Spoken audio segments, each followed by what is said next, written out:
नमस्कार, ESN news मध्ये आपले स्वागत। आजच्या विशेष घडामोडीसोबत मी उज्ज्वला उल्हारे।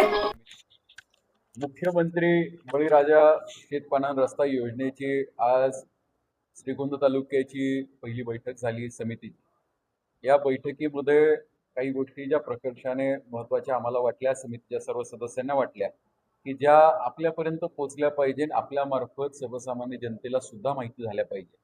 महाराष्ट्र शासनाने सर्व शेतपाणंद रस्ते खुले करण्यासाठी ही आमची समिती स्थापन घटित केली आणि या समितीच्या माध्यमातून श्रीगोंदा तालुक्यामध्ये जवळजवळ 54 किलोमीटर रस्ते हे मागील काही दिवसांमध्ये खुले झालेले आहेत।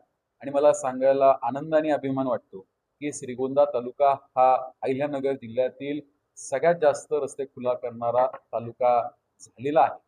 पण हे होत असताना महाराष्ट्र शासनाने हे खुले झालेले रस्ते कायम खुले राहावेत या अनुषंगाने महाराष्ट्र जमीन महसूल संहिता 1966च्या कलम 143 अन्वये, मामलेदार अधिनियम 1906च्या कलम 5 अन्वये हे एक अध्यादेश काढलेला आहे, ज्याच्यामध्ये जे शेतकरी, मी थोडक्यात सांगतो म्हणजे कायद्याच्या भाषेतून सांगत, साध्या सोप्या भाषेमध्ये जे शेतकरी खुले झालेले रस्ते हे परत एकदा एखाद्या नंबर लावलेले असतील किंवा खुले झाल्यानंतर त्याला निशाणी लावली असतील, तर अशा निशाण्या काढून जर त्यांनी निशाणी काढून टाकली किंवा तो रस्ता परत काढून वळती करायचा क्षेत्र प्रयत्न केला, तर अशा सर्व शेतकऱ्यांचे आधार कार्ड आणि ॲग्रिस्टॅग हे 5 वर्षासाठी निलंबित केले जातील आणि या शेतकऱ्यांना कोणत्याही शासकीय योजनेचा फायदा किंवा लाभ मिळणार नाही। त्यामुळे माझी सर्व शेतकरी बंधू भगिनींना एक विनंती आहे की एकदा खुले झालेले रस्ते आपण पुन्हा एकदा ते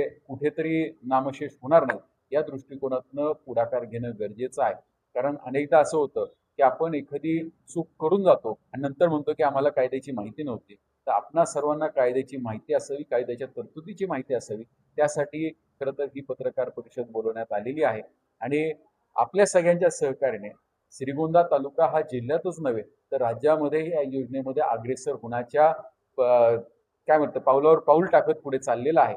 या मार्गावरती मार्गस्थ झालेला आहे। आपल्या सगळ्यांच्या सहकार्याची आम्हाला गरज आहे। जर सर्वसामान्य सगळ्यांनी सहकार्य केलं, कारण आत्तापर्यंत जे 54 किलोमीटर खुले झालेले आहेत हे सर्व जे शेतकरी आहेत यांच्यामध्ये संगनमताने आणि सामंजस्याने हे समिती सदस्यांनी खुले करण्याचा प्रयत्न केलेला आहे। आणि असं सामंजस्य राहिलं तर श्रीगोंदा तालुक्यातले सर्व शेतपाणंद रस्ते हे लवकरात लवकर खुले होतील।